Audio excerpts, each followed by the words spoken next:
Okay, so let me ask you about Mars. You mentioned it would be great for science to put a base on the moon to do some research, but the truly big leap, again in this category of seemingly impossible, is to put a human being on Mars. When do you think SpaceX will land a human being on Mars?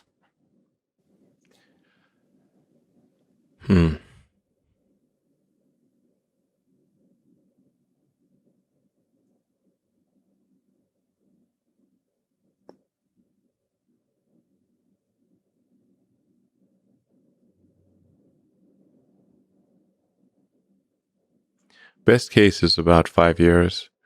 Worst case, 10 years. What are the determining factors, would you say, from an engineering perspective, or is that not the bottlenecks? It's fundamentally, engineering the vehicle. Starship is the most complex and advanced rocket that's ever been made by, I don't know, order of magnitude or something like that. It's a lot. It's really next level. So, and the fundamental optimization of Starship is minimizing cost per ton to orbit and ultimately cost per ton to the surface of Mars.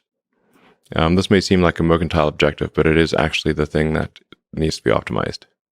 There is a certain cost per ton to the surface of Mars where we can afford to establish a self-sustaining city, and then above that we cannot afford to do it.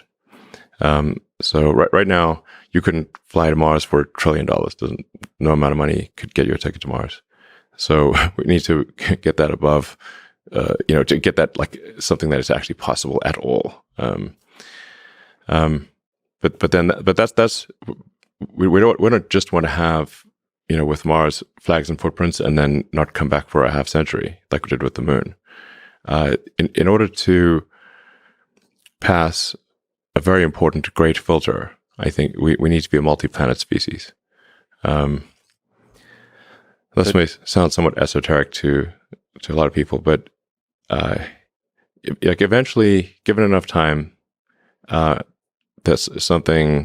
Earth is likely to experience some calamity. That could be something that humans do to themselves, or an external event like happened to the dinosaurs. But eventually, and if none of that happens, and somehow magically we keep going, then the sun is gradually expanding, and will engulf the Earth, and probably Earth gets too hot for life in about 500 million years. It's a long time, but that's only 10% longer than Earth has been around. And so if you think about the current situation, it's really remarkable, and kind of hard to believe, but Earth's been around 4.5 billion years, and this is the first time in 4.5 billion years that it's been possible to extend life beyond Earth. And that window of opportunity may be open for a long time, and I hope it is, but it also may be open for a short time. And we should, I think it was wise for us to act quickly while the window is open, just in case it closes. Yeah, the existence of nuclear weapons, pandemics, all kinds of threats. Yeah, should kind of give us some motivation. Civilization could die with a bang or a whimper. If it dies of demographic collapse, then it's more of a whimper, obviously. And if it's World War III, it's more of a bang. But these are all risks. It's important to think of these things and just, think of things as like probabilities, not certainties.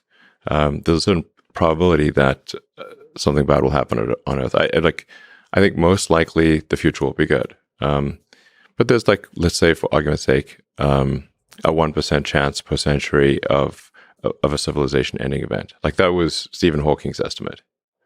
I think he might be right about that. So then,